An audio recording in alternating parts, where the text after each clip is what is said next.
welcome back to my channel. I am so excited to talk this week about arguably one of my favorite books as of recently. I finished it this afternoon, which is why I'm wearing glasses. Usually I like to wear contacts to record these because you can see the ring light in the reflection of my glasses. So let's just pretend that we can't see that for this video because I could not wait. Let me see. Maybe if I turn it up, that might help. Maybe.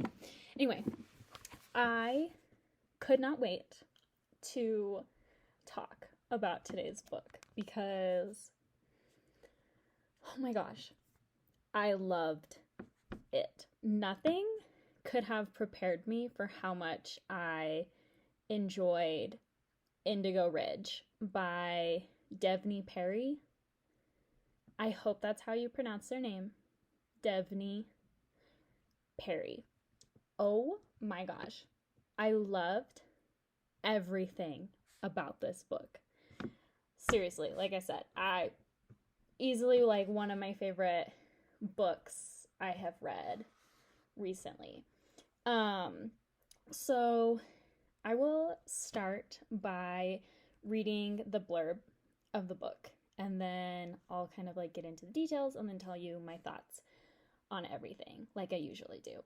But yes, I just wanted to preface this video by saying that, oh my gosh, this book was so good. Like, I cannot remember the last time that I stayed up like through the middle of the night to read a book. This book did it for me. I also cried at the end of this book. And to be fair, I am a very easy crier. Like, cute things make me cry, emotional things make me cry, sad things make me cry. I cry a lot. But I did cry while reading this book, and in a good way-ish. Like, the book isn't like horribly sad, but it was like, it like touched my heart. So anyway, all that aside, I will read you the blurb and then we'll kind of break it down from there. So again, it's Indigo Ridge by Devney Perry. From USA Today bestselling author Devney Perry comes a small town enemies to lovers romance. Winslow Covington believes in life, liberty, and the letter of the law. As Quincy, Montana's new chief of police, she's determined to prove herself to the community and show them she didn't earn her position because her grandfather is the mayor. According to her pops, all she has to do is earn the favor of the Edens. But winning over the town's founding family might have been easier if not for her one-night stand with their oldest son. In her defense, it was her first night in town and she didn't realize that the rugged and charming man who wooed her into bed was Quincy royalty. Sleeping with Griffin Eden was a huge mistake, one she's trying to forget. He's insufferable, arrogant, and keeps reminding everyone that she's an outsider.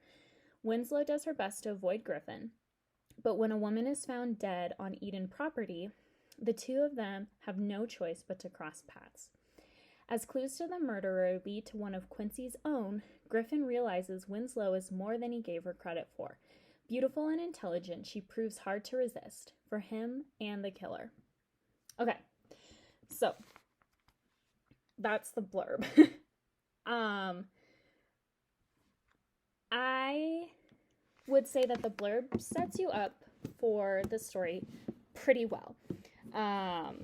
Like, going into it, I felt like I had pretty good expectations of what the book was going to be about.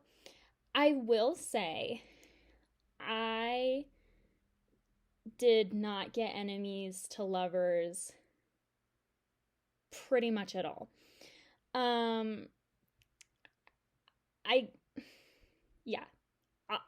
I'll get into it. I did not really get enemies to lovers. So I would say, like, if you have not read this book yet, before you get into it, don't go into it expecting that it's going to be enemies to lovers, because I would say that wasn't a huge prevalence in the story. Not to say that you shouldn't read this book, because I fully believe everybody should read this book because it was so good. But the tropes that I think are in this book are small town romance, obviously. Uh, it's also a murder mystery, which the blurb kind of touches on.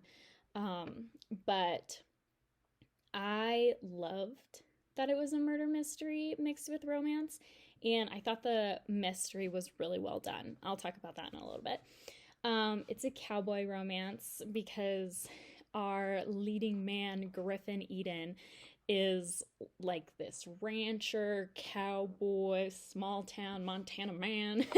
And I loved him. I loved every second of him.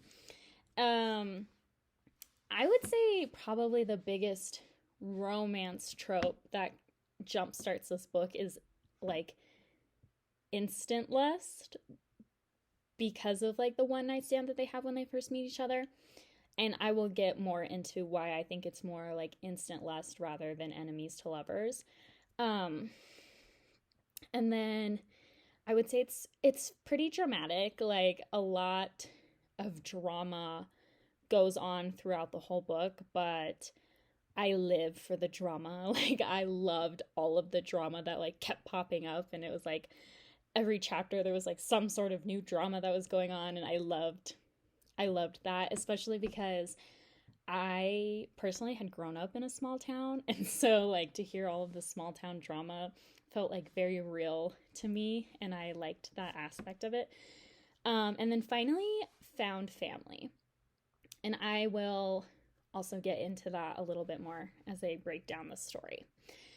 So, I'm going to talk first about Winslow because she's like our leading lady of the story.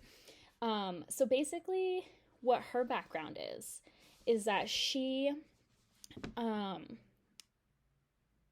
moves to Quincy after she applied and got the job of the new chief of police for Quincy. And like, this is a big deal at first because she's only 30 and she's like technically considered an outsider because she wasn't like born and raised and didn't live in Quincy. And so to have like an outsider, a woman, and then someone super young come in and be chief, like she definitely ruffled some feathers while all of that's going on. So she moves to Quincy to become the new chief of police. And then we learn very quickly that her pops, who is like her grandpa, is the mayor of Quincy. So there's also a lot of drama like within the town because they think that the reason that Winslow was elected or hired as the chief was because of her grandpa. But they talk about it like pretty early on that he wasn't part of like the hiring process at all, and that somebody who's like really on her side is the patriarch of the Eden family. I think his name is Harrison, but he's Griffin's dad. He's like the dad of the huge Eden family, which I'll get into in a little bit. But he was like part of that hiring process. And so he went in like totally objective, and he's looking forward for Winslow to like come in and be chief because they see a lot of potential in her to bring in like youth and like a new set of ways to do things for like the small town. And so she moves there. She doesn't know anyone. She doesn't have any friends. She just recently broke up with like her like 8-year boyfriend slash fiance. Both of her parents died like a year prior. I think it was a year, give or take. Both of her parents die in an accident. So she's like completely alone. She wants to move to Quincy because one, she got the job, and two, she wants to be closer to her pops.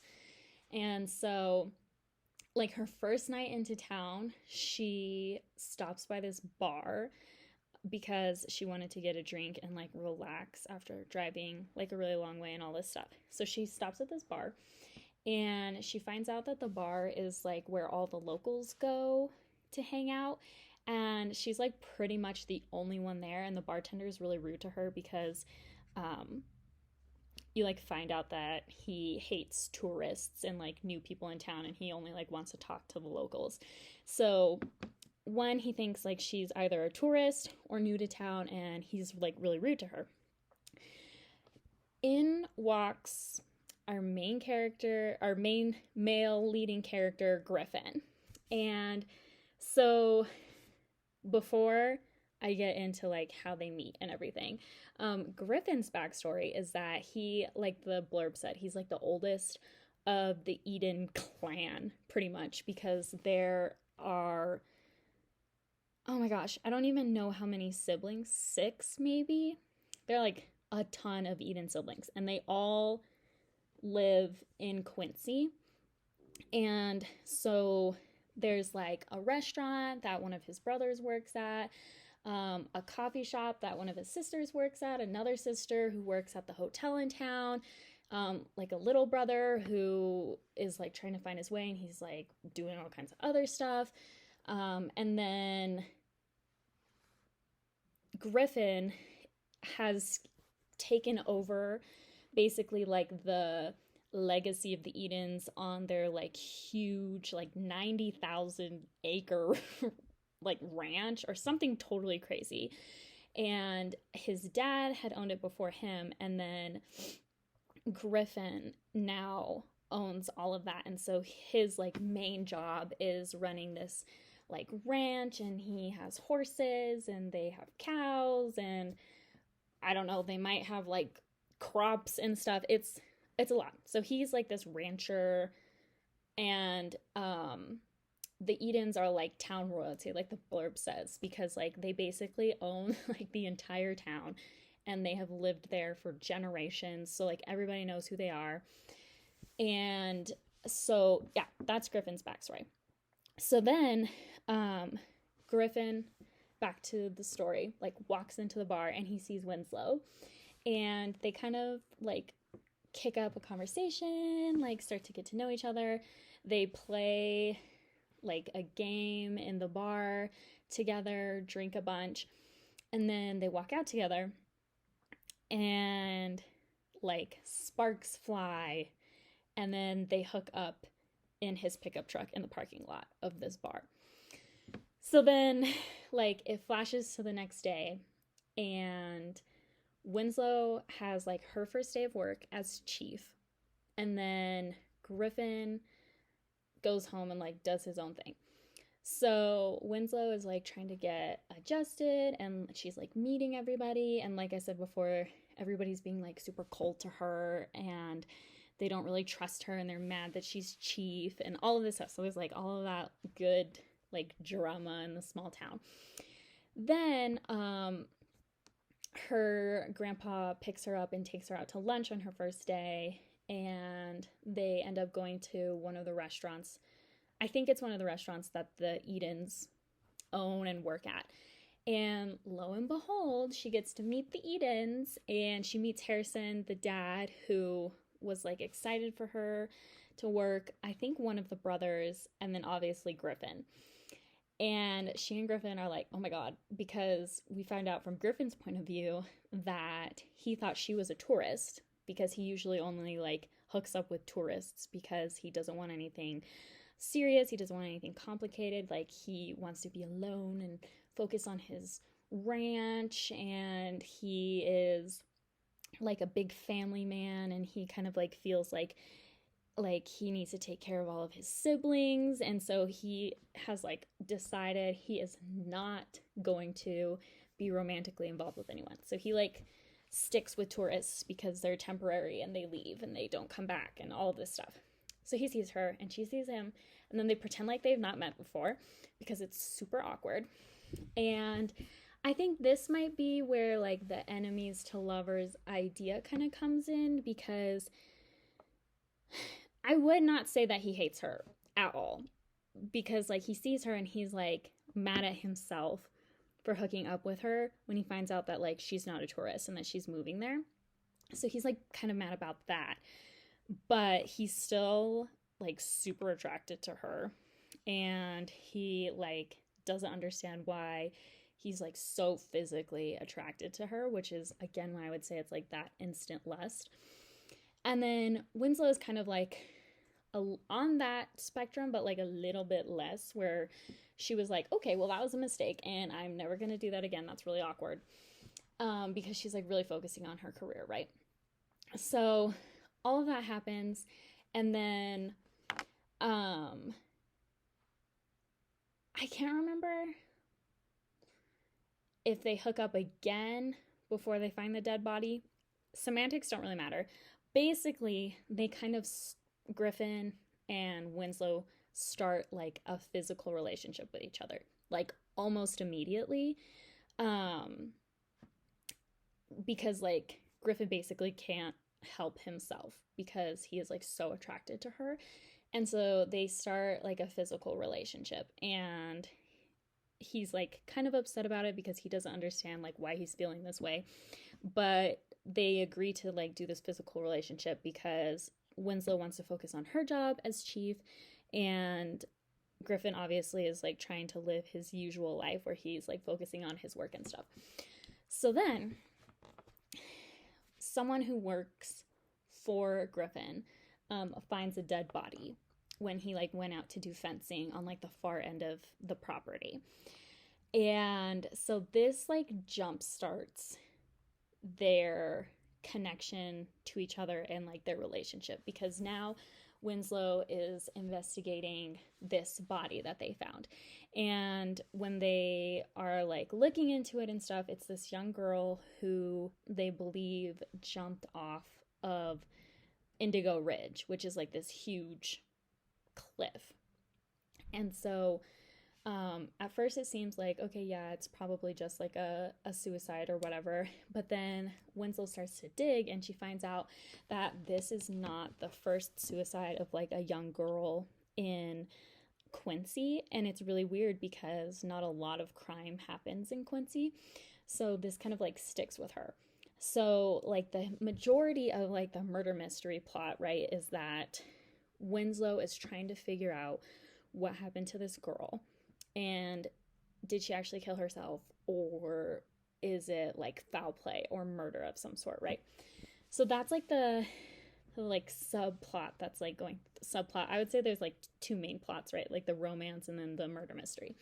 So that's like the murder mystery that's going on, and she's like trying to figure this out.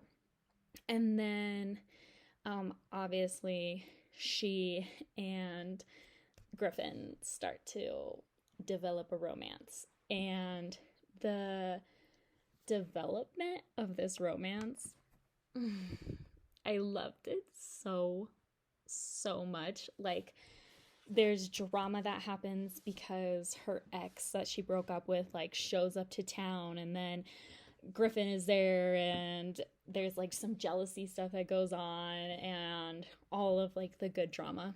I don't want to like give too much away because it was really fun to like read that and watch it unfold as we went.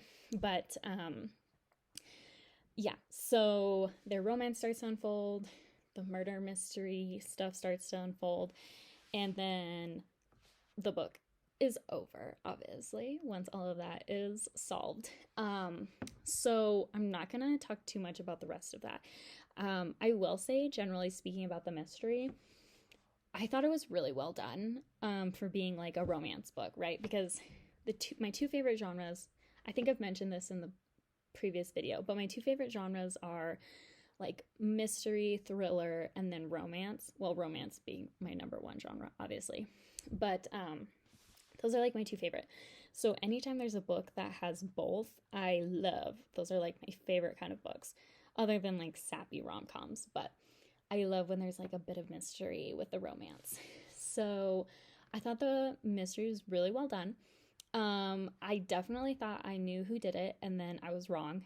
So that's always exciting to figure out as time goes on. And there was such a good connection point that I missed. I think because I was just like so invested in reading the book that I was just like going so hard. And I love when I miss things like that, because then when everything clicks, you're like, oh my gosh, that was so good.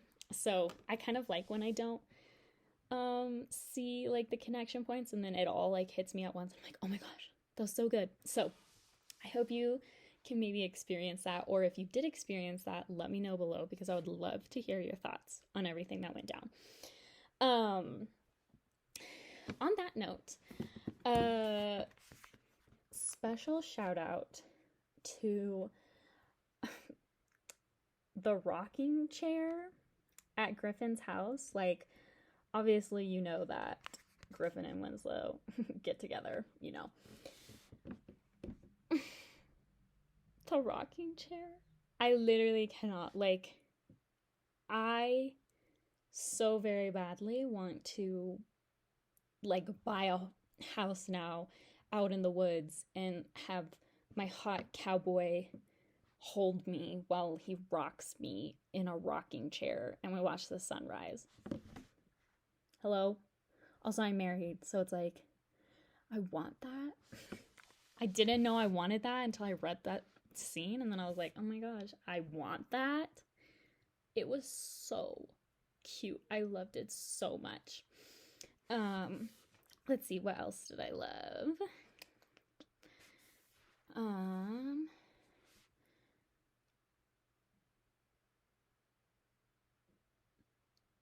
I highlighted something else, but I don't think I'm going to talk about it because I don't want to ruin it for you. One quote, though, that I did love about love, obviously, and I thought it was really special, was Winslow is, like, talking about her mom and what her mom had wanted for her in, like, a significant other. And she and Griffin had, like, gotten into a fight and stuff, and then this was, like, something that she thought about while they were fighting, and it said, she told me that one day she hoped I'd find a man who'd fight with me, who'd love me even when he wanted to strangle me, who'd never quit fighting because what we had was worth a few angry words. And I really liked that quote because I feel like, you know, like, both in life and in romance books, that a lot of the time, I don't know, either couples don't fight, or when they do fight, it's like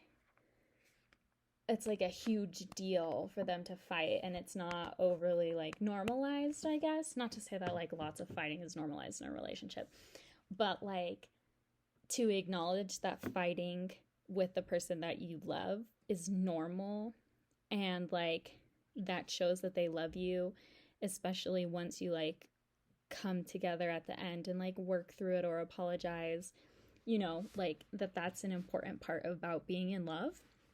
And I really liked that quote was in there, and I really loved how the author portrayed their fight because it just felt so real to a relationship, and I really liked that because I am also a sucker for books that are pretty unrealistic when it comes to, like, relationships, aren't we all? Like, that's a part of why we read romance books. But I also really like when the author can make a relationship feel very real, and that's how I felt about Griffin and Winslow's relationship. Like, the highs and the lows that they went through together felt very real to me, and I loved that.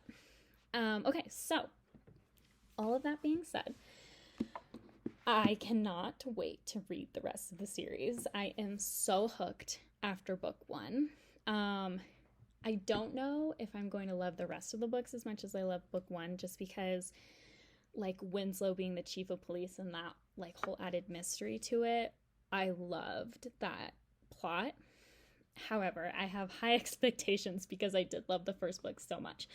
So I think that I am going to read the whole series, and then I'm gonna make a video, obviously, about every book in the series, and then I will put that together in a playlist in my channel. And I'm going to do that for all of, like, the series that I read moving forward. It's like, I'll review all the books, or, like, talk about all the books, and then I'll have them organized in playlists on my channel. So if you haven't read a series and you want to, like, listen, or if you have read the series and you want to talk to me about it, you can just, like, find the playlist and then we can talk about it together. But yes, I'm very, very excited. Not to say that I was like in a reading slump by any means, because I had just read Phantom and I really enjoyed that. But just like life in general, I've been kind of slow at reading lately just because I've had a lot going on. And this book totally just like wrecked my life. And the only thing I could think about and wanted to do was read that book. And so it felt really, really good to be obsessed with a book again. So I'm really looking forward to reading the rest in the series. And I am so looking forward to hearing your thoughts if you've read Indigo Ridge, or if you've been kind of like on the fence about it. Because that was me, right? Like I had seen it on Instagram a lot. A bunch of people were talking about it and reviewing it. And I think like the third or fourth book just came out. So that's kind of like what sparked my interest to read the first one, is that a lot of people were excited about the newest one. And so I thought, well, maybe I'll just try the first one. And then if I get hooked, then there's like 3 more that I can read in the series. So that's kind of like why I started that. And I'm so glad that I did, because I had no idea what to expect and I loved it. So if any of that sounds interesting to you, I highly, highly, highly recommend. Just know going into it, like, it is small town romance. It's kind of dramatic and all of that. It's not anything like Phantom, where it's like kind of dark romance and there's like a lot of crazy stuff going on all the time, and like the romance is like huge and big and like spectacular and kind of unrealistic. It's definitely like more toned down, more kind of like real situations going on, and so still very dramatic, but it was kind of like a nice change of pace from the other books that I had been reading. So yeah, if, like I said before, if you read it and you want to talk about it, let me know. If this video inspires you to read it, please tell me your thoughts on it. I have already told everybody that I know who reads to read this series if they haven't read it yet, because I loved it so much. So yes, definitely let me know. And in the meantime, I'm going to be reading the rest of the series and making videos about it. And yeah, I can't wait to hear your thoughts on everything, and I will talk to you next time.